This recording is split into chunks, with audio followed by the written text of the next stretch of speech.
Jadi problem sekarang adalah banyak mufassir yang hanya mengartikan dari terjemah. Itu bahaya sekali.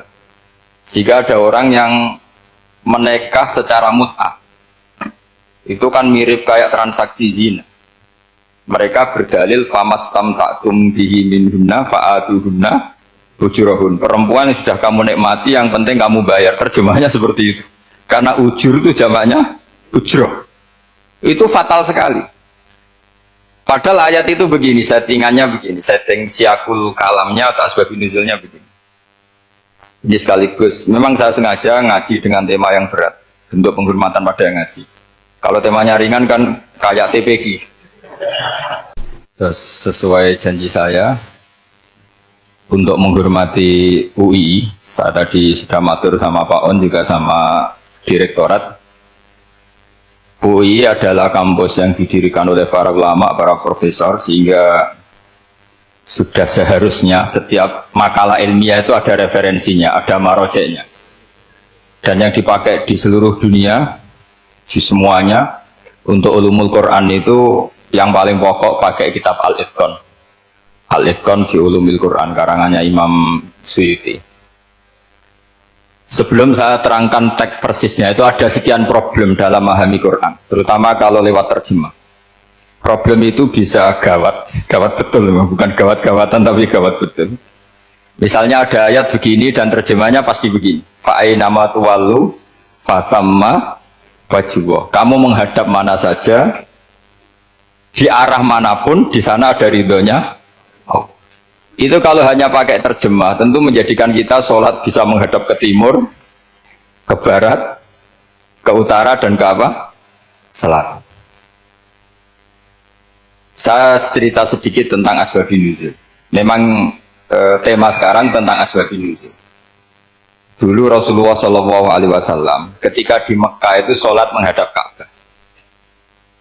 Tapi setelah pindah di Madinah, di mana Madinah itu ada komunitas Yahudi dan Nasrani, Rasulullah itu menghadap ke Baitul Maqdis, kira-kira 16 bulan.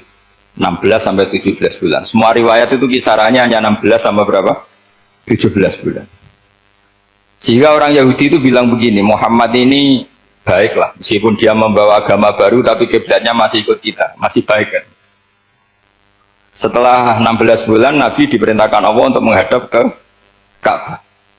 Fawal liwajhaka syatral masjidil haram. Maka orang Yahudi itu berontak. Berontaknya adalah kiblat mereka ditinggalkan. Cara berpikir orang Yahudi itu kiblat mereka ditinggal.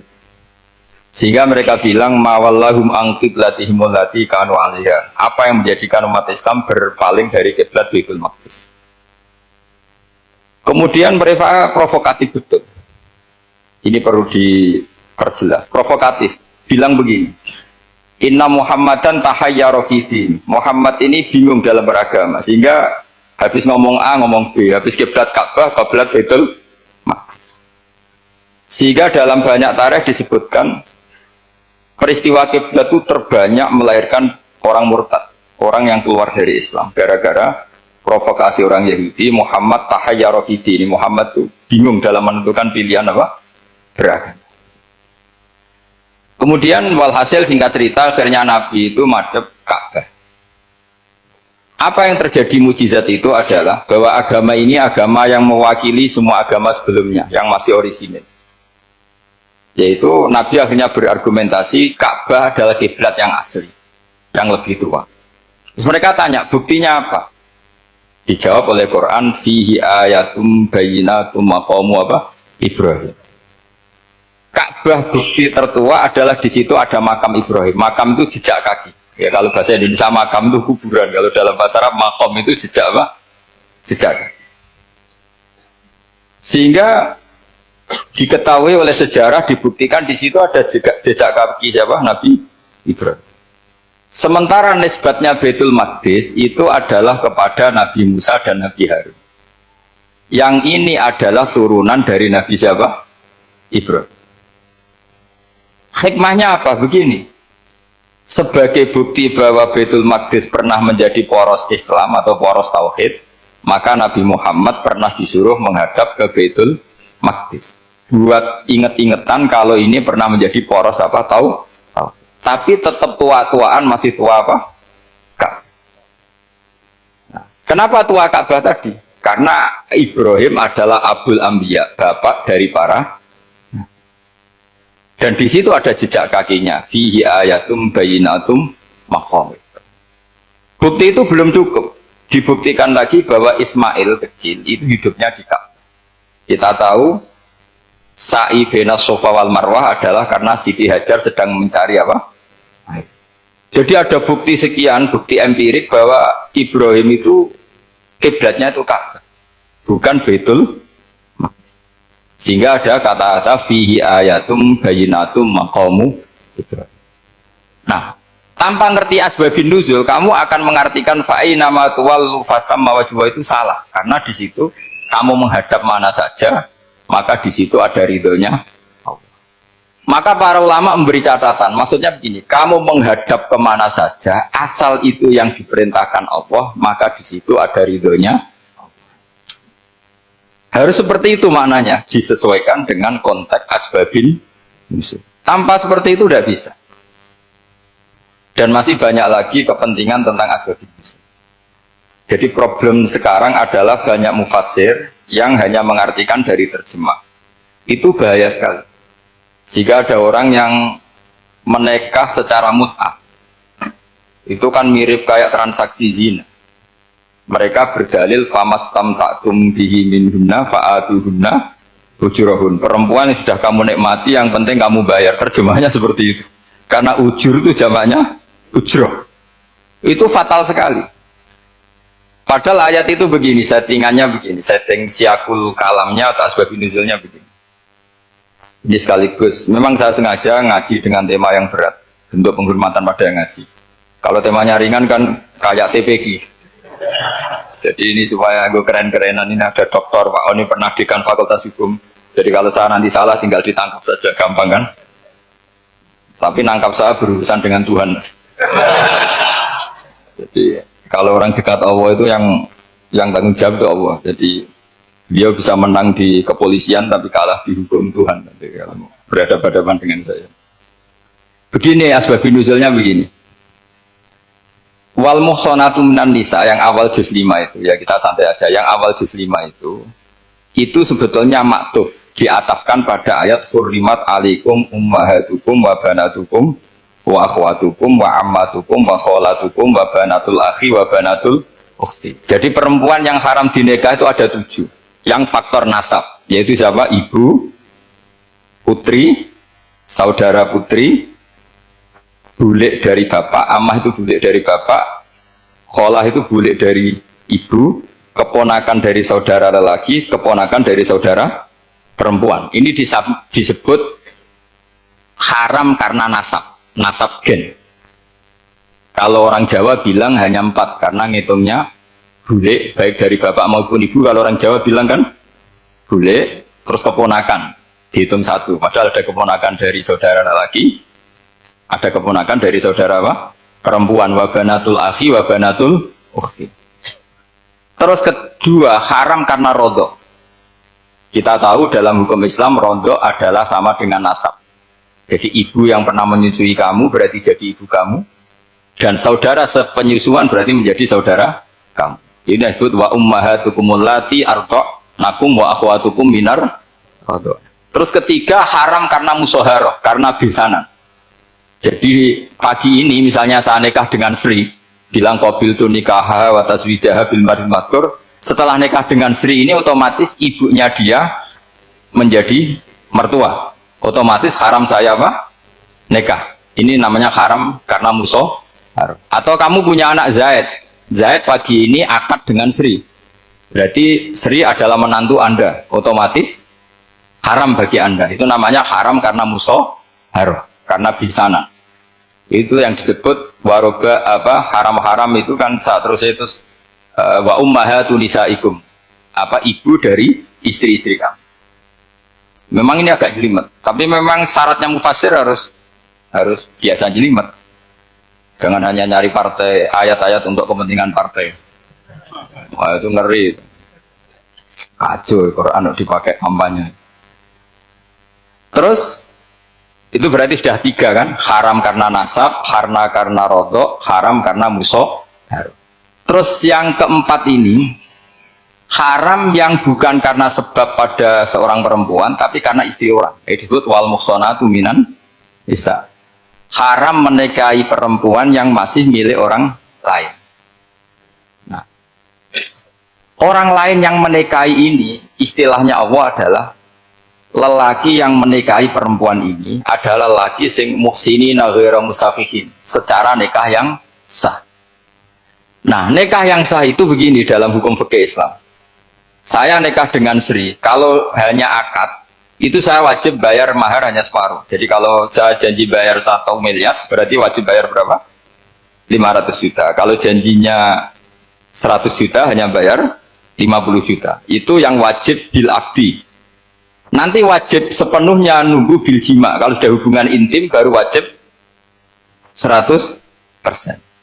Jadi kalau ada di Jawa nikah dengan seperangkat alat sholat itu yang atasannya tok itu wajib karena akad. Nanti bawahnya nunggu setelah hubungan apa?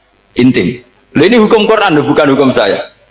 Makanya kan wa in talaqtumuhunna min qabli an tamassuhunna, saat terusnya terus fanis suma faradtum, hanya wajib bayar setengah. Nah, perempuan yang sudah diajak hubungan intim itu kata Allah fa'atuhunna ujurahun, maka wajib kamu bayar pen. Jadi ayat itu tentang perempuan yang sudah dinikah, kita harus bayar berapa? Harus bayar pen. Ini penting saya utarakan. Nah, problem kita sebagai orang Indonesia ini juga problem Pak On, problem semua kiai. Mahar di Indonesia itu nggak bisa dibahas di Quran karena keterlaluan, kecilnya itu keterlaluan. Saya ini kan kiai, sering ngakatkan tuh sampai bosan, seperangkat alat sholat itu ngawur sekali. Ini mbak harus nggak mau gitu. Saya provokasi minimal itu ya berapa? 100 juta berapa? Pantasnya berapa? Pantasnya berapa? 10 gram itu berapa nilainya? Kan 1 gram 500.000 baru 5. Ya sudah mendingan itu 10 gram. Quran itu bayangannya gini, sambil latihan, yang hafal-hafal biar latihan. Jangan dapat beasiswa karena hafal tapi nggak jelas jelundrungannya. Quran itu bayangannya gini, ini nggak mungkin Quran ini bisa dibaca di Jawa. Wa in aradtum istibdala zaujim makana zauji wa ataitum ihdahunna qintaran fala ta'khudhu minhu syai'a. Jika kamu nikah sama seorang perempuan, kemudian kamu cerai, maka mahar yang sudah kamu berikan jangan ambil lagi. Karena mahar di Arab itu mahal, 100 juta, kadang mobil Alphard, kadang GMC. Sehingga setelah menceraikan tuh kebayangan arik. Kok enak, dulu saya memberikan itu kan karena dapat servisnya, sekarang sudah saya cerai, saya tarik. Kalau mahar di Indonesia kan seperangkat alat sholat.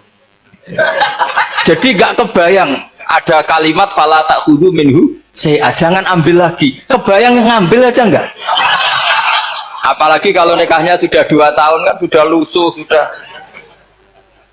Tapi kalau di Arab itu kebayang karena mahal. Makanya orang Arab suka nikah orang Indonesia karena murah. Jadi bahasa kintoron tuh harta yang nggak ternilai. Wa ataitum ihdahunna kintoron. Kok yang nggak ternilai? Mahal betul. Itu pernah saya hitung, ada yang mahar itu 400 juta. Ya sekira segitu. Nah, makanya setelah dicerai Allah memperingatkan, setelah kamu kasihkan ya jangan minta lagi. Kenapa kepikiran minta? Karena jumlahnya besar. Kalau di Indonesia kepikiran nggak minta ya?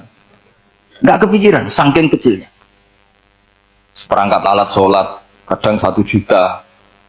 1 juta itu setelah hubungan intim, sebelumnya yang wajib hanya 500. Itu kan nggak kebayang. Makanya susah ngartikan Quran di Indonesia, kadang susah, karena kadang terlalu. Itu pernah Sayyidina Umar radhiyallahu anhu pernah bilang begini. Wahai para perempuan, mahar itu jangan mahal-mahal, kasihan para lelaki. Itu ada perempuan alimah ya, orangnya alim betul. Meskipun nggak pernah sekolah di UI, tapi alim ya. Itu usul langsung gini, ya Amirul Mukminin, laisa dzalika laka ya Amirul Mukminin. Waqad qala ta'ala wa ataitum ihdahunna qintaran. Kamu hanya seorang Amirul Mukminin, tidak berhak bikin aturan pembatasan mahar. Allah saja tidak batasi, kenapa kamu batasi? Sehingga dulu yang namanya nikahnya Sulaiman Agung atau Jamaluddin siapa Ratu Agung, kalau hadiah ya sampai tas mahal itu. Ini kan dari bahasa Arab mumtaz mahal. Mumtaz itu istimewa, mahal itu dia punya istri yang sangat dicintai, dikasih hadiah mumtaz mahal. Terus ilajo jadi apa? Tas mahal. Itu sama Mujitulil Albab kalah. Itu kalau cerai kan kepikiran minta lagi. Dikasihkan yang baru. Tapi kalau di Indonesia tidak mungkin karena apa tadi? Seperangkat alat sholat. Begitu nyari yang murah lagi. Yang bagus kitanya, bungkusnya yang bagus. Nah, maka nggak mungkin kita maknani Quran tanpa mengenal yang bernama asbabin. Karena makna ayat itu bisa kacau kalau kita tidak tahu asbabin. Yaitu kayak tadi makna fa'ina ma tuwallu fasamma wajhu. Itu maknanya kan kamu menghadap mana saja, boleh saja di sana ada ridhonya Allah. Berarti kan bisa ke timur, ke selatan, ke utara, ke barat. Itu bahaya betul. Sehingga kata ulama harus mengkaji asbabin supaya porsi ayat ini sampai semana jauhnya itu kita tahu. Tanpa tahu itu tidak bisa. Begitu juga menyangkut kiblat. Sekarang saya tanya, kemarin kan ramai dulu di Kemenak, kiblat semuanya diukur dengan GPS, terus beberapa masjid dikomentari salah, karena diukur pakai apa? GPS. Kalau dalam bahasa falak disebut yaumarosdil kiblat. Memang bisa diilmukan. Tapi pertanyaannya begini, dari awal Allah ngendikan fawali wajhaka syatral masjidil haram. Kamu yang penting sholat itu menghadap masjid. Masjid itu ya bangunan. Sehingga kata Ibnu Abbas yang diriwayatkan banyak ulama mengatakan Al-Ka'bah kiblatun li ahlil masjid wal masjid kiblatun li ahlil haram wal haram kiblatun li ahlil masyriq wal maghrib. Jadi kalau orang di dalam masjid kiblatnya harus Ka'bah. Di luar masjid kiblatnya asal bangunan Masjid Haram. Tapi di luar sini kayak di Indonesia boleh semua tanah. Kenapa begitu? Kata Ibnu Abbas karena Quran turun bilisanin Arabiyyin mubin. Jadi kalau orang Jogja kalau mau ke Jakarta arahnya kemana? Barat. Itu sebetulnya ketika Anda ke barat itu persis Jakarta apa bisa saja pasnya itu Pangandaran. Tapi orang itu akan bilang kalau ke barat ya ke Jakarta. Meskipun presisi Anda tepatnya di Pangandaran. Nah kiblat seperti itu, asal orang menghadap ke barat itu orang sudah bilang ke kiblat. Nggak usah sedetail misalnya harus pas Kak. Saya pernah debat sama tim ahli Kemenak. Nggak bisa Gus, sekarang ada GPS harus tepat Ka'bah. Terus saya bilang gini, kalau teori Anda benar, berarti semua masjid luasnya maksimal 16 meter. Ka'bah itu luasnya hanya 16 meter. Berarti Masjid Ulil Albab yang pojok sana sama pojok sana, kira-kira itu ya sudah tidak kena Ka'bah. Kalau harus tepat, Ka'bah itu kan diameternya hanya 16. 16 sampai 18 kalau nggak salah. Berarti semua masjid kalau ingin tepat Ka'bah harus pas 16. Kalau terlalu luas pilihannya harus cekung. Kan jadi aneh. Makanya saya itu sering Pak, dulu saya ini biasa debat fikih. Kalau di tradisi pesantren namanya Basul Masail. Saya punya teman yang paling kurang ajar, yang paling saya kenang dalam sepanjang sejarah. Dulu itu kalau debat fikih itu ya seru. Kalau aturan fikih kan gini, soft paling baik itu kan soft pertama. Baru kedua, baru ketiga. Yang paling keren kan soft awal, soft. Terus teman saya bilang gini Pak, ya kalau gitu gini aja Gus, desain masjid itu memanjang utara selatan. Biar semuanya soft awal. Gara-gara didesain begini kan ada soft 2, soft 3. Apa susahnya? Kita bikin mulai awal supaya masjid itu memanjang utara Pak, selatan. Supaya semuanya soft awal. Ya kalau ada hukum ya diimplementasikan dalam desain bangunan katanya. Jadi itu kan kacau. Terus akhirnya saya jawab, lalu setelah begitu yang paling afdol siapa? Yang dekat imam. Ya sudah, bikin cekung saja kalau gitu. Artinya gini ya, beragama itu yang sehat. Jadi beragama itu berdasar riwayat. Pernah ada ulama yang hitung Madinah menghadap Ka'bah itu ya tidak pas. Pernah dihitung pakai GPS. Kiblat Madinah ke Ka'bah itu ya tidak pas. Tidak seperti yang pernah dianjurkan Kemenak. Karena apa? agama ini ngikuti bilisanin Arabiyyin mungkin seperti jenengan gini. Semua ini istilahnya apa? Menghadap Gus Bah. Padahal ada yang agak sana, agak sana. Semuanya ngaji sama siapa Gus Bah? Ya sudah. Istilahnya bertatap muka. Memangnya kita benturan. Ini bahasa. Jadi seperti ini semua namanya apa? Berhadap. Padahal ada yang agak samping, agak samping. Ka'bah juga gitu. Sebenarnya tidak se-ekstrim yang dibayangkan orang-orang. Cuma kalau bisa tepat, ya kita harus tepat. Tapi tetap saja tidak perlu 16 meter. Nah, fa'aina ma tuwallu fasamma wajhuhu itu artinya menghadap. Menghadap itu menghadap arah. Makanya Allah tidak ada fawalli wajhaka nahwal Ka'bah, tapi fawalli wajhaka syatrul Masjidil Haram. Jadi ini penting saya utarakan supaya kita familiar dengan istilah-istilah Quran. Istilah Quran itu gampang sebenarnya. Kalau kita kaji itu gampang. Problem kita tidak pernah mengkaji. Jadi semuanya asing. Kalau kita mengkaji itu gampang sekali. Saya punya sekian cerita betapa pentingnya mengkaji Quran. Harun ar-Rasyid itu dinasti Bani Abbasiyah. Itu pinter sekali. Ada seorang ustadz yang agak ekstrim. Itu datang ke Harun ar-Rasyid. Ya Amirul Mukminin, inni nasihun laka famusaddidun alaika. Fala tajidanna alayya fi nafsika syai'an. Saya mau nasihati kamu, tapi saya mohon jangan masukkan hati. Karena nasihat ini penting.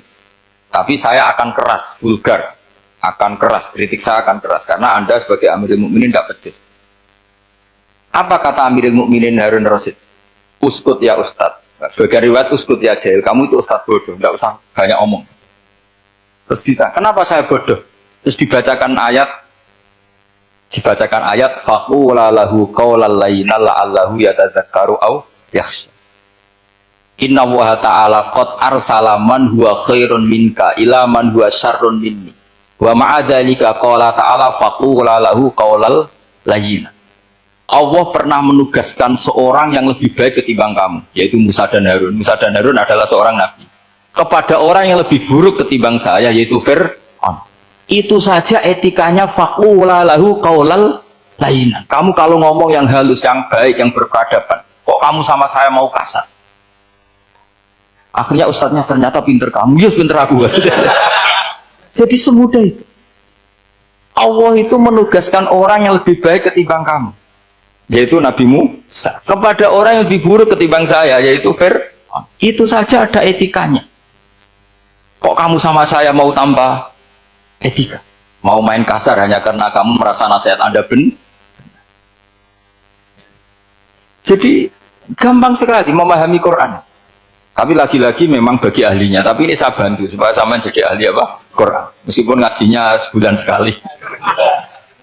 Sudah sebulan sekali tidak punya kitabnya. Sudah. Jadi ulama dulu kalau belajar Quran itu gampang sekali. Saya berkali-kali cerita, yang kitab saya baca di rektorat namanya Syajaratul Ma'arif.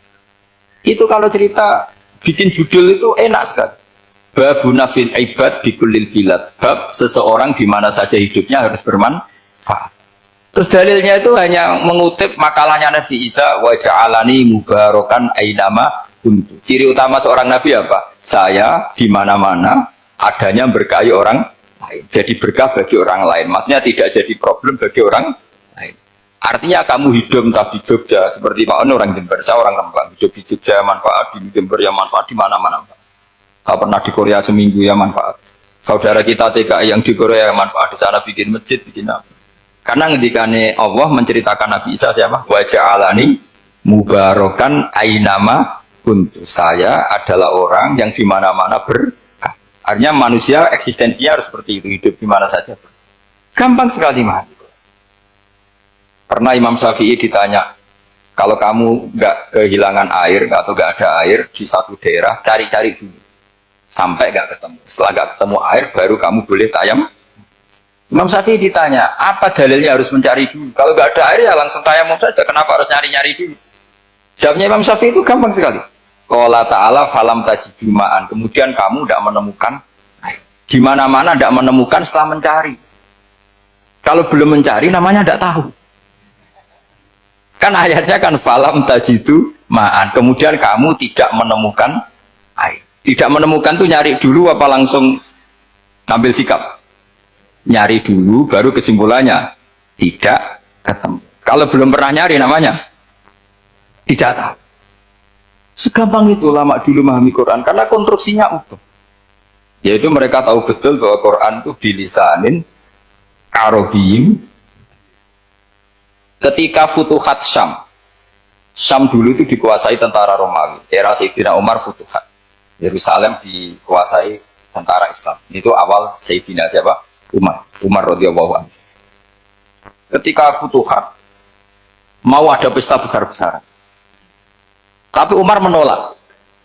Ketika menolak, kenapa Anda menolak? Beliau hanya membaca ayat Inna wa ta'ala ayyara qauman faqala adhabtum thayyibatikum fi hayatikumud dunya. Allah itu mengkritik satu komunitas kaum yang zaman di dunia menghabiskan semua kenikmatan. Maka kita tidak perlu syukuran besar-besaran. Jangan-jangan jatah kita di akhirat kita habiskan di dunia. Itu adhabtum thayyibatikum fi hayatikumud. Semudah itu. Semudah itu ulama. Rasulullah pernah dahar, pernah makan. Makan karena 3 hari gak makan, kalau di Indonesia gak makan nasi, gak makan daging, sudah lama sekali. 3 hari Nabi hanya makan kurma dan air putih. Pernah Nabi gak makan roti sampai 3 hari. Kalau Indonesia mungkin gak makan nasi. Di hari ketiga, ada sahabat yang berbaik hati, Nabi disembelihkan kambing, dipotongkan kambing, Nabi disuruh dahar. Itu baru dahar setengah piring, Nabi berhenti. Ketika ditanya, setengah piring itu kan sudah kuat untuk sholat, untuk apa sudah kuat. Ditanya, ya Rasulullah kenapa berhenti? Bukankah engkau tidak makan ini 3 hari? Nabi menjawab, walatus alunna yauma idzin anin naim. Semua nikmat yang saya rasakan nanti ada pertanggungjawabannya. Makanya saya ada ingin banyak-banyak. Wah itu kalau diterapkan di sini nggak populer. Makanya saya tahu gayanya ngaji Quran itu nggak siap dengan konsep-konsep Quran ini. Jadi segampang itu orang dulu. Nah karena apa ya itu tadi? Mereka tahu asbabun nuzul. Quran itu diturunkan dalam konteks apa? Lafat ini arahnya kayak apa? Mutlak muqayyadnya kayak apa? Muhkam mutasabihnya kayak apa? Nasah mansuhnya kayak apa? Nah sedikit saya cerita ini mungkin contoh terakhir supaya agak lama-lama nanti bingung kalau lama. Yang bingung ya saya. Bingung cara memahamkan. Jadi kalau guru itu kan bingung cara memahamkan, kalau murid bingung cara memahami. Nggak tahu tingkat kebingungannya sama. Kalau guru itu bingung cara memahamkan, kalau murid bingung cara. Jadi ini pertemuan 2 kelompok bingung. Yang satu bingung cara memahamkan, yang satu bingung cara. Kalau orang ekstremis bingung cara merusak suasana, itu nggak benar itu. Ada loh. Rasulullah itu nabi. Itu paling pusing yang ngadepi orang-orang yang ekstrem. Karena apa? Cara berpikir itu lompatannya itu enggak tertib. Jadi nabi itu cara berpikir itu kecerdasan nubuah. Sementara orang ekstrem cara berpikir itu kecerdasan nafsu. Bukan kecerdasan manusia. Kalau manusia masih baik nafsu. Misalnya begini, kalau dalam tradisi nubuah, saya dengan Pak Anu berteman lama, mulai tahun 2000 berapa. Itu kalau Pak On bertamu ke saya, harusnya tidak usah tak kasih makan. Karena sudah dekat. Tapi kalau kenalan baru itu dikasih makan, disangoni. Jadi Nabi itu perilakunya agak unik. Akhirnya ada orang yang cara berpikir itu dangkal. Ya Rasulullah ini tidak fair. Yang iman lama tidak diservis, yang iman baru diservis. Cara berpikir Nabi begini. Seorang Ansor itu kan sering memberi Nabi. Perjuangannya Nabi ditopang orang apa? Ansor. Donatur lah, kira-kira orang Ansor itu donatur. Donatur itu keren. Karena donatur itu artinya al-yadul ulya khairun minal yadis. Sehingga ketika Nabi sudah menguasai negara, menguasai Mekah Madinah, sudah futuhat, itu orang Ansor tetap nggak diservis. Yang diservis Nabi itu orang-orang baru masuk Islam, disebut wal mu'allafati qulubuhum atau Islam mu'allaf. Ada 1-2 orang yang protes, tentu yang nggak pinter. Tukang protes pasti tidak pinter. Wong iskal-iskalnya sendiri, otaknya nggak sampai-sampainya sendiri, orang lain disuruh jawab. Makanya di sini tidak ada tanya jawab. Nanti iskal-iskal kamu sendiri, bingung-bingung kamu sendiri, saya disuruh jawab. Berarti Gus Pak nggak mau ditanya, ya memang nggak mau karena tadi jawab sendiri aja, nanti pinter sendiri, kapan-kapan pinter sendiri. Akhirnya tanya begini, cara tanya gini, ya Rasulullah, ini nggak fair. Orang sudah Islam lama setelah negara terbuka milik Anda, setelah kita menang, setelah kita menguasai negara, tidak kamu servis. Sementara yang baru Islam kamu, Nabi itu bertanya senyum-senyum, rileks saja. Lama-lama tambah ekstrim pertanyaan. Kata Umar, ya Rasulullah saya beri izin untuk membunuh orang ini. Umar itu pikirannya karena mantel Nabi. Nabi jangan. Kalau kamu bunuh, nanti apa kata orang banyak? Inna Muhammad dan Yatul Ashabah. Dikira Muhammad membunuh sahabatnya sendiri. Nabi masih mendengar, komplainnya masih mendengar. Lama-lama Nabi memberi penjelasan. Kamu ini orang Ansor. Kamu biasa memberi saya, memberi dana perjuangan. Memberi itu hebat.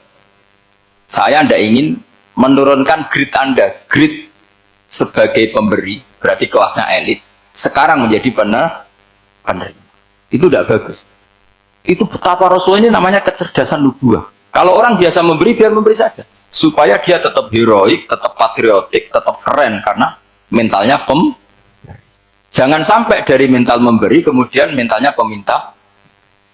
Jadi kalau Pak On jadi tim suksesnya Pak Jokowi, dia tidak minta-minta. Kalau dulu kampanye, ya kampanye saja. Biar memberi, terus nggak pernah minta. Meskipun akhirnya ya gelong. Tapi Nabi dulu tidak gitu. Jadi orang Ansor itu nggak pernah diservis. Padahal jasanya kayak gitu. Supaya kelasnya tetap kelas elit, yaitu pemberi, penanggung jawab. Nabi gak ingin orang Ansor turun grade menjadi penerima. Orang-orang yang cerdas nubuah menerima konsep Nabi seperti itu. Lo tanya sama Pak On, saya dadani kok terjemahan UI itu puluhan tahun sama Pak. Itu beliau ke kontrakan saya ke rumah beliau. Tidak pernah berharap Pak. Saya sangat tertutup. Bukan apa-apa ya, kalau ingin memberi saja. Kontribusi saya pada Al-Quran. Saya tidak kepikiran mendapat. Supaya heroik. Tapi orang-orang yang cerdas amatir tadi, ini gak fair. Wong yang memberi lama kok dapat servis sedih. Nah, sekarang itu problem zaman akhir sudah mulai seperti itu.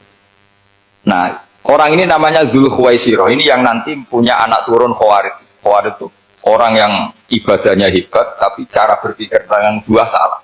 Orang lagi Khawarid itu orang ibadahnya hebat, tapi cara berpikir nubuah. Nubuah itu unik. Nubuah itu cara berpikir tadi. Apa ya? Melihat sesuatu yang benar, biar benar terus. Yaitu tadi. Mental memberi itu ya biar memberi terus, tidak usah di-share. Maka ketika Abu Bakar jadi khalifatul Rasulullah, itu ada sistem kepegawaian. Itu gajinya Umar yang sudah Islam lama, gajinya Abu Bakar yang sudah Islam lama. Itu sama Abu Sufyan sama, padahal Islamnya Abu Sufyan baru setelah Fathu Mekah, kira-kira baru setahun. Terus diprotes sama orang-orang, ini Islam lama kok gajinya sama Islam yang baru setahun kok sama. Kata Abu Bakar, fadhailuhum indallah, mereka punya kelebihan Islam lama itu indallah, nanti balasannya biar surga. Kalau di dunia sesuai profesinya. Artinya profesi kalau penjaga kantor ya berapa, kalau dosen berapa, pokoknya ya sudah. Dan itu diterima oleh sahabat, semuanya menerima konsep itu. Era Umar agak dibalik. Abu Sufyan kira-kira gajinya 1 juta, yang lainnya yang menangi Nabi mulai awal gajinya 10 juta. Ditanya, ya Umar, kenapa ini jadi rubah seperti kebijakan Abu Bakar, tidak seperti Abu Bakar? Jawabnya Umar lucu. Fawwah la usawwi baina man qatala Rasulullah wa baina man qatala ma'a Rasulillah. Demi Allah saya tidak akan pernah menyamakan orang yang dulu merangi Rasulullah yaitu Abu Sufyan dengan orang sing selawase dari Rasulullah yaitu Sayyidina Ali dan sebagainya. Ini penting. Artinya ketika gajinya orang saya seperti Ali radhiyallahu anhu itu tinggi itu bukan karena lamanya Islam, tapi karena lamanya iman. Jadi mulai dulu ijtihad itu ada dan dulu dia biasa saja. Karena tadi ada kecerdasan nubuah. Saya ulang lagi, ada kecerdasan apa? Sekarang itu kecerdasan tomak atau kecerdasan nafsu. Itu kalau sampai ngaji kitab tasawuf, itu bab bakhil itu tidak ada. Menurut kitab tasawuf, medit itu tidak ada, kikir itu tidak ada. Yang ada itu tomak. Tomak itu berharap dikasih orang lain. Sampai pernah nggak bilang kalau artis-artis di Jakarta kikir? Tidak pernah kan? Karena kamu tidak pernah ingin diberi. Tapi kalau kamu punya pacar karena kenal tidak pernah ditraktir, oh pacar saya kikir. Karena kamu ingin diberi. Pernah nggak kamu kumpai orang lain kikir yang nggak kenal? Padahal tidak pernah memberi kamu. Apa kak? Karena kamu tidak pernah ini. Coba sekarang kamu saya tanya, ini latihan cerdas. Definisi kikir itu apa tuh Pak? Nggak pernah memberi kamu kan? Artis-artis Jakarta, tokoh-tokoh nasional pernah nggak memberi kamu?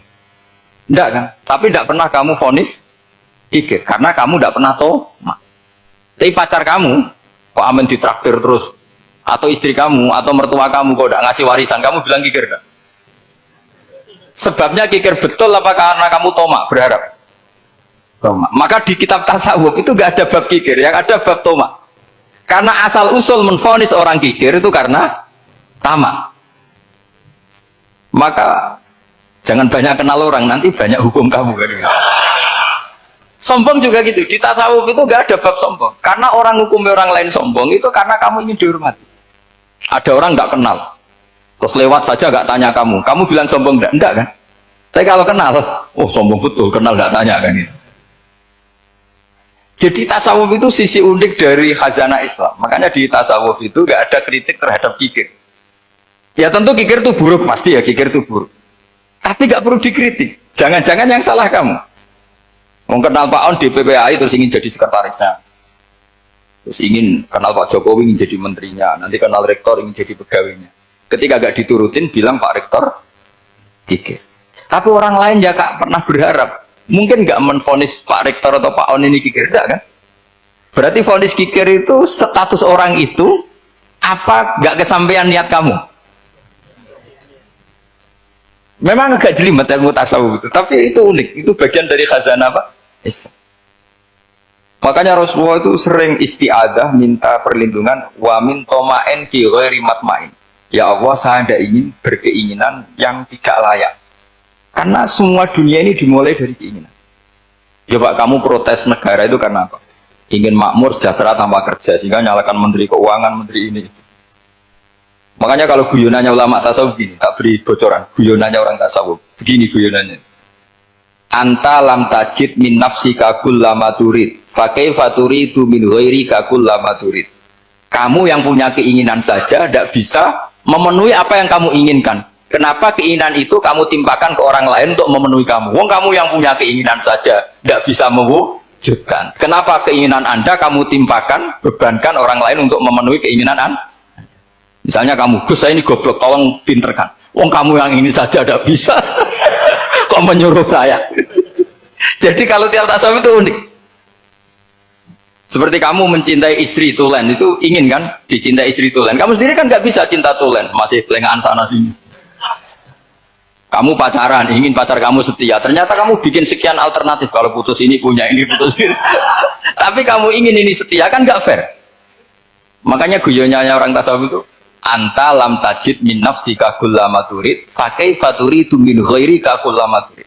Gampang tuh apalane, pokoknya ratrit gitu aja gampang. Jadi kamu yang punya keinginan saja tidak bisa memenuhi. Kok orang lain disuruh memenuhi? Sehingga orang tasawuf itu malu betul. Misalnya saya kok ingin Pak On takdim sama saya itu kurang penggawean. Kalau saya ingin ditakdimi saya menakdimi diri saya sendiri. Makanya berbahagialah orang yang ngilu terus saya ganteng sendiri ya. Saya kaya sendiri. Menunggu orang lain bilang kamu kaya itu repot. Menunggu orang lain bilang kamu hebat itu sudah bilang aja ya Allah saya hebat, ya Allah saya ganteng, ya Allah saya cantik. Daripada menunggu orang lain bilang apa? Cantik. Jadi ilmu tasawuf itu unik.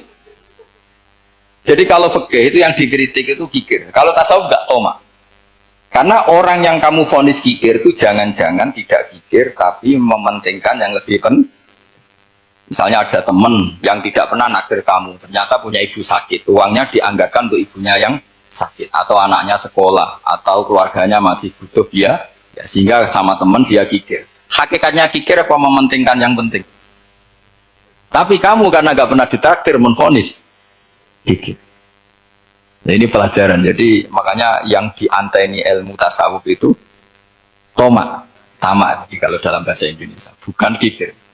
Karena vonis kikir itu akan disematkan orang yang tidak kesampaian hajatnya. Pokoknya bapak saya itu keluarga kiai itu ajarannya. Yang penting jangan berharap dari orang lain. Ini Pak On saksinya, saya dulu benahin terjemah itu nggak pernah ingin diperlakukan seperti ini. Ya ngaji aja. Karena pikirannya keluarga kiai itu sederhana. Kalau ngamal ya ngamal saja. Ngamal tuh heroik. Makanya buyut-buyut kita semua ini kan pahlawan semua. Membela negara Indonesia jadi merdeka. Ya nggak pernah kebayang jadi presiden, menteri. Tapi sekarang nggak, ngamal sedikit saja harus jadi menteri. Jadi ini bahaya kalau dalam kelangsungan bernegara, karena orang biasa transaksional. Awal negara ini dibangun berdasar heroik, bukan berdasar apa? Transaksi. Tapi sekarang orang akan membiasakan itu. Apa-apa itu transaksional. Ini tidak bagus untuk kelangsungan bernegara. Apalagi kelangsungan beragama. Sehingga seperti saya ini masih punya desa-desa binaan di Sragen, di pedalaman Papua sekalipun. Saya punya santri banyak di Papua. Itu kalau cerita itu unik-unik. Itu mau Jumatan, itu nggak ada orang Papua. Sudah datang setengah 12, itu datangnya 3 jam. Di situ mau ketemu santri 3. Semua, karena ya akhirnya mereka tanya gini Pak. Pertanyaannya itu, Gus, boleh nggak Jumatan orang 3? Secara fikih Syafi'i kan harus orang 4. Kemudian mereka tak bilang buat sholat duhur saja. Mereka nggak mau Jumat-Jumat kok duhur. Harinya kan Jumat, masa sholatnya? Sehingga kita yang jadi kiai akhirnya nyari fikul madzhabil arba, nyari fikih madzhab 4. Ternyata Imam Malik membolehkan orang 6. Ada yang bilang 12. Yang penting keceluk jampun itu kelompok. Kalau 3 kan belum keceluk apa? Belum disebut apa? Kelompok. Ini penting saya utarakan supaya kita berjuang itu bukan karena servis seperti ini kayak di Ulil Albab, masjidnya keren, kampus swasta tertua, terus termasuk nomor 1-2 di Indonesia. Oke, kita syukur dengan kebesaran UI. Tapi yang namanya dakwah itu menjadikan orang tidak tahu menjadi tahu, termasuk kepada desa-desa tertinggi. Sama. Yang namanya menteri itu pembantu presiden untuk memenuhi kebutuhan rakyat banyak. Sekarang misalnya menteri pertaniannya itu hebat, cerdas, tapi petani nggak mau nandur padi, mau apa itu? Coba yang membantu ketahanan pangan itu para petani mau nanam padi apa karena menteri pertanian? Karena petani mau nanam. Ya sudah GR saja, kita pembantu presiden semua. Karena ikut menyumbangkan ketahanan pangan. Tapi kamu kan nggak digaji, kita keren, ngamal tambah harap gaji. Ini penting. Supaya Anda itu nggak hati kecil gitu. Ikut menyumbang negara tanpa ingin dapat gaji. Keren nggak? Nah itu nubuah. Apa? Nubuah. Orang Ansor itu seperti itu. Sehingga ketika Rasulullah wafat dan ada kompetisi kepemimpinan, itu orang Ansor gak ikut. Sudah kita makmum saja, silahkan dibagi di saking baiknya orang Ansor. Nah, makanya saya ulang lagi ya. Kecerdasan nubuah ini yang gak difahami orang Khawarij. Orang Khawarij cara berpikir yang kerja banyak harus dapat banyak. Sementara kecerdasan nubuah enggak. Yang biasa memberi terus memberi saja biar derajatnya tetap al-yadul ulya.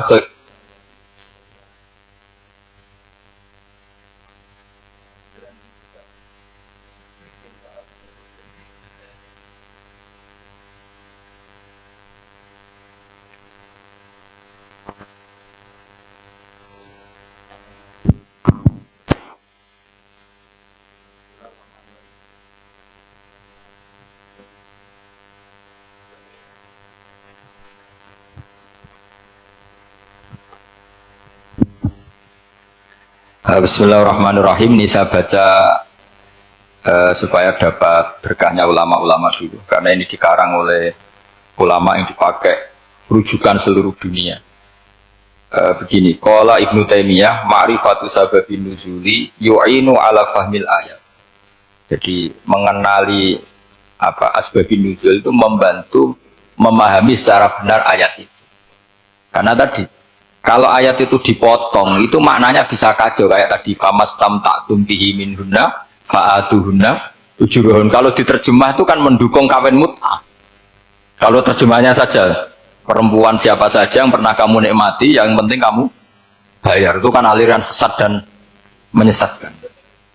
Itu konteks asbabun nuzul tidak seperti itu. Perempuan yang sudah menjadi istri kamu, seorang lagi perempuan yang sudah menjadi istri kamu, jika sudah kamu hubungan intim, maka maharnya harus dibayar penuh.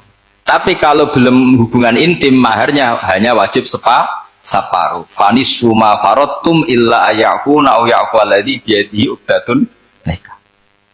Tapi tadi kalau di Indonesia gimana Gus? Ya itu yang repotnya. Maharnya itu tadi mukena atasan dan apa? Bawahan. Wah kacau kalau di Indonesia. Sehingga kita bingung kalau dalam logika Arab kan gitu. Bayangannya kalau cerai, kata Allah fala ta'khudhu min syai'at. Harta yang sudah kamu berikan ke istri jangan diambil lagi. Sampai dilarang ngambil tuh karena jumlahnya banyak sehingga kepikiran ngambil. Kalau di Jawa nggak usah dilarang sudah tidak akan ngambil karena rukohnya sudah lusuh. Itu susahnya baca Quran di Jawa ya. Karena dari awal maharnya terlalu apa? Kecil.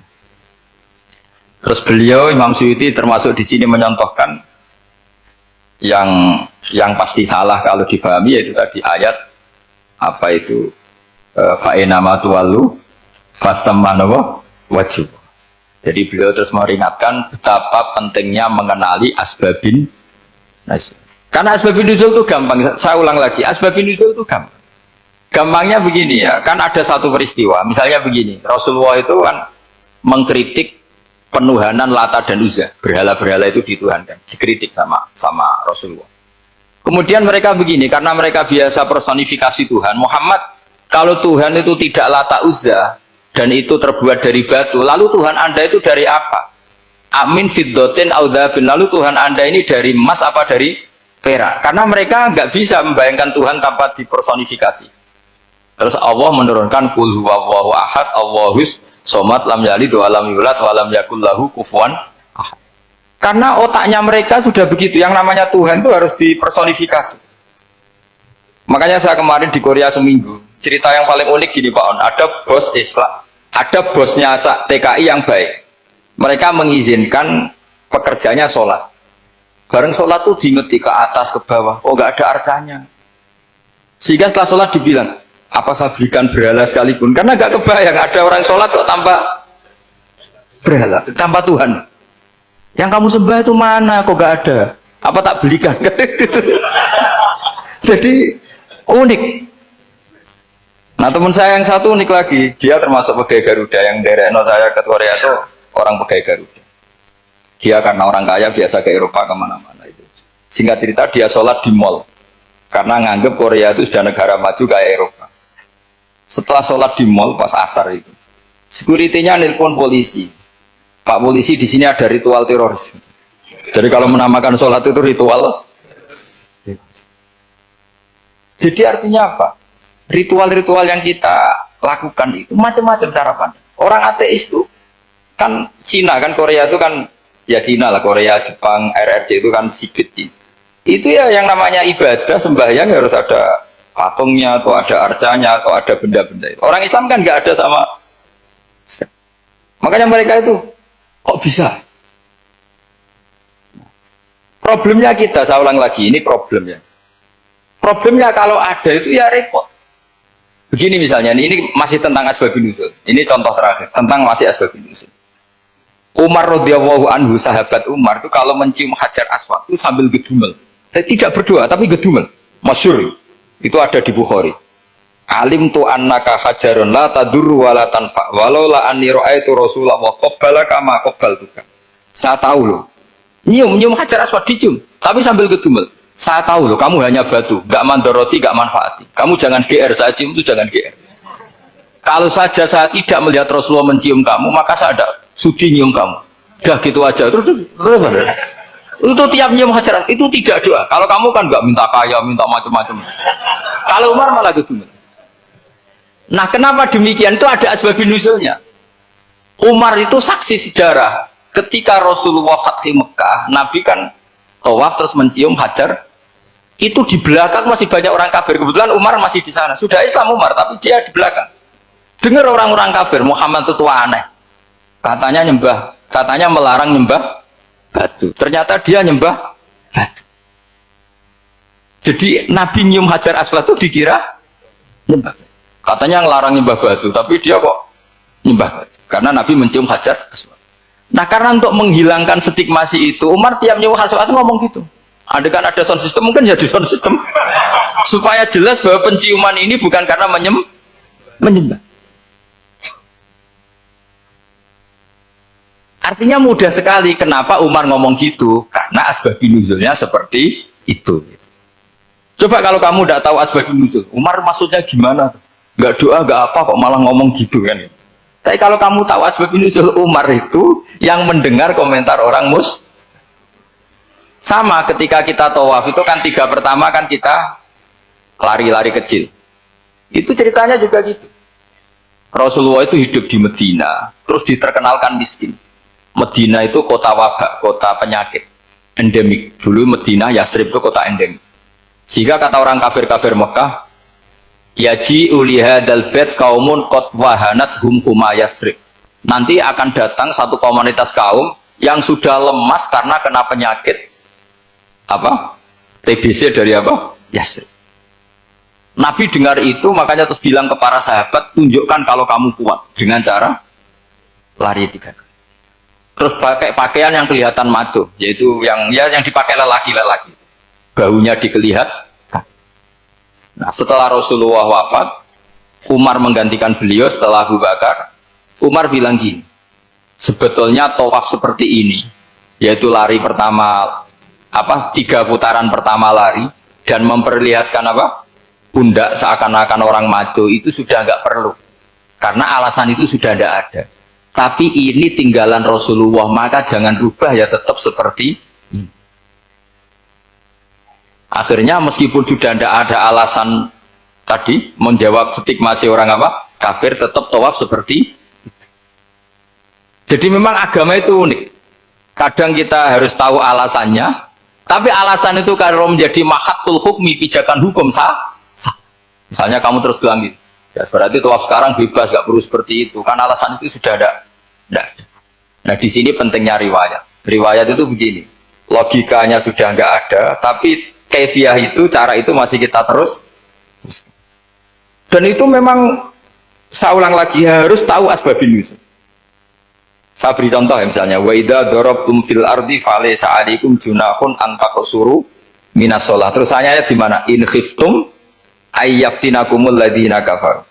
Jika kamu pergi dalam keadaan takut ditangkap orang kafir atau takut diculik orang kafir, maka kamu boleh mengqasar salat. Itu jelas ada ayat in khiftum ayyaftinakumul ladzina kafaru. Jika kamu takut diculik orang kafir. Sehingga ketika Ba'da Fathi Mekah, setelah Mekah dikuasai Islam, Umar tanya, ya Rasulullah, kenapa engkau masih sholat qasar? Bukankah kita sudah aman? Waqad qala ta'ala in khiftum ayyaftinakumul ladzina kafaru. Allah ngendikan boleh mengqasar itu kalau dalam kondisi takut. Waqad kunna fi amrin, sekarang kita sudah aman. Jawabannya Rasulullah itu unik. Ya Umar, hadihi shadaqatun faqbalu shadaqah. Ini sedekahnya Allah, bonus, sudah terima aja, enggak usah catatan-catatan gitu. Sehingga era Umar ya ada lagi yang tanya Umar begitu. Terus kata Umar, sa'altu dzalika Rasulullah sallallahu alaihi wasallam faqala hadhihi shadaqatu wa faqbalu shadaqah. Sudah ini bonus dari Allah, terima saja. Ini kan unik. Padahal kalau secara disiplin ilmu kan begini. Kamu boleh mengqasar sholat kalau dalam bepergian dan dalam keadaan takut. Logika hukumnya kalau tidak takut, tidak usah. Sama seperti begini. Kamu kalau pergi jauh seperti saya Pak On, itu ngosor sholat apa enggak ngosor kan? Alasannya kalau kosor itu, kalau pergi itu masyakot, repot. Sekarang pergi kita pakai Alphard, pakai Innova, bawa uang, disupirin, itu masyakot enggak? Enggak kan? Tetap boleh jamaah enggak? Boleh. Sebenarnya kamu jamaah itu karena pengetahuan hukum apa karena enak jamaah? Kalau alasannya masyakot, kan sekarang sudah ada. Enggak repot. Ya sudah pakai hadis tadi, ini hadiah, terima saja. Jadi makanya agama itu riwayat. Tapi ada saja ulama yang agak balik loh. Agak balik gini, banyak juga ulama misalnya duwe gawe, ibunya sakit terus ribet jamak sholat. Kenapa? Ribet ngurmat ibu. Makanya ada saja kiai yang duwe gawe mantu itu terus jamak sholat, tapi jangan ikuti. Tapi ada saja karena alasannya jamak itu karena apa? Repot. Ya ada saja, tapi ya jangan ditiru. Cuma saya ini cerita analisis hukum itu memang agak-agak unik. Jadi tadi kadang Nabi itu ditanya, ya Rasulullah, kita dulu boleh jamak qasar ini kan karena in khiftum ayyaftinakumul ladzina kafaru, takut diancam orang kafir. Sekarang aman, kenapa tetap jamak? Jawabannya Nabi, ini hadiah, terima saja. Ya ada sahabat yang bantah, kenapa Nabi? Allah itu zat yang baik, kalau sudah ngaji bonus nggak pernah ditarik lagi. Makanya Nabi kalau berdoa itu unik, ya siapa yang disiksa di dunia karena dosanya, fawahu akramu min ayyus sanniya uqubatahu fil akhir. Kalau ada orang salah kok di dunia sudah dikasih sanksi, Allah itu lebih mulia untuk mengulang nanti di akhirat. Akram itu Allah terlalu mulia, maksudnya orang kepikiran, wis males ya selesai, tidak akan di. Kalau sampean kan enggak, masih ingin lagi, ingin lagi. Jadi itu cara berpikir apa? Nubuah. Jadi berpikir nubuah itu beda. Ada orang pas sujud diinjek sama orang fasik, diinjek, kemudian si yang sujud tadi, wawah la yaghfiru wallahu laka, demi Allah tidak akan ngampuni kamu. Itu langsung Allah memberi wahyu sama Nabi di zaman itu. Bilangin yang sedang sujud itu, dia harus minta maaf sama saya, kata Allah. Man dzalladzi yata'alla ala fulan. Dia bersumpah bahwa Allah tidak akan memaafkan orang itu. Itu harus diralat. Nabinya iskal, kenapa ya Allah? Yang Tuhan itu saya ini punya sifat dua, bisa menyiksa dan bisa memaafkan. Kenapa dia milih sifat saya satu tidak memaafkan? Akhirnya apa? Orang yang nginjek tadi sama Allah dikasih tobat dan jadi orang soleh.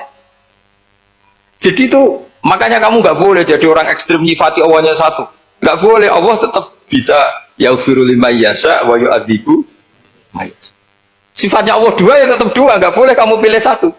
Misalnya kamu kan biasanya gini, yang ghafur untuk kamu, yang sadidul uqab untuk orang lain. Mesti kelakuannya sama kan begitu. Nggak boleh seperti itu. Rasulullah kayak apa bencinya sama Wahsy? Karena Wahsy itu qatilul Hamzah. Yang membunuh Sayyid Hamzah siapa? Itu bencinya bukan main Rasulullah, sampai maksud-maksud Wahsy. Tapi sama Allah malah diturunkan ayat laisa laka minal amri syai'un aw yatuba alaihim aw yu'adzib. Muhammad, meskipun kamu kekasih saya itu tidak wilayah kamu, memaafkan atau enggak, terserah saya, kata Allah. Ternyata betul, malah Wahsy dikasih tobat. Nah sekarang enggak, orang itu nyifati Allah sama orang lain sadidul iqab, kalau sama dirinya enggak boleh seperti itu. Allah ya sifatnya tetap dua. Jadi boleh kamu misalnya berdoa, ya Allah mbak yang cantik itu semoga dapat jadi istri saya. Mbaknya juga boleh berdoa, ya Allah naudzubillah min dzalik.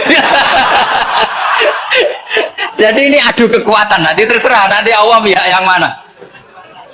Kayaknya pihak yang perempuan. Karena kasihan kan kalau cantik dapat orang apa? Jelek. Saya tuh andaikan boleh fatwa fikih, yang saya haramkan tuh orang jelek dapat orang jelek. Karena kasihan anak-anaknya, tahu-tahu jelek banget. Jadi itu kan kasihan itu. Jadi dalam Islam itu seperti itu. Jadi apapun benci kita sama musuh kita, Allah bisa saja memperlakukan musuh kita secara baik. Karena Allah itu yaghfir. Tetap kita harus sifati Allah yaghfiru liman yasha wa yu'adzibu. Jangan karena kita benci seseorang seakan-akan Allah sama dia pasti yu'adzib. Pasti menyek. Itu yang dicontohkan Allah kepada Rasulnya, itu beliau tidak cocok sama Wahsy, malah Wahsy dikasih petunjuk. Makanya terus ada ayat apa, laisa laka minal amri syai'un aw yatuba alaihim aw yu'adzib. Muhammad, tidak wilayah kamu, saya menentukan mengadab atau Makanya rata-rata kiai ulama itu halim. Orang halim itu rileks, layinal janib, tidak gampang menvonis orang lain. Biar Allah tetap dengan sifatnya yaf'alu ma yasha, bahwa Allah bisa melakukan apa saja. Soal kamu benci sama seorang, benci saja atas nama kamu, jangan nyatut-nyatut Allah. Saya kamu cinta seseorang, wah ini yang calon presiden ini harus jadi presiden. Ternyata Allah menghendaki jadi menteri, mau apa? Ya Allah yaf'alu ma yasha, mau apa coba? Yang kiai atau Pak On, BPAI, pantasnya kan menteri agama itu Pak On. Tapi kalau Pak yang takdir gitu mau apa, ya sudah, Allah yaf'alu, santai aja. Itu rileksnya ahlul ilmi, ya sudah santai saja. Ini negaranya Allah, ini kerajaan Allah, ini buminya Allah, ya Allah biarin yaf'alu. Masa jadi Tuhan Allah, kamu yang repot. Kira-kira jadi Tuhan itu Allah, kamu yang repot. Ya Allah biar tetap yaf'alu mayasa. Allah boleh yaghfiru liman yasha wa yu'adzibu may yasha. Saya kira demikian. Assalamualaikum warahmatullahi wabarakatuh.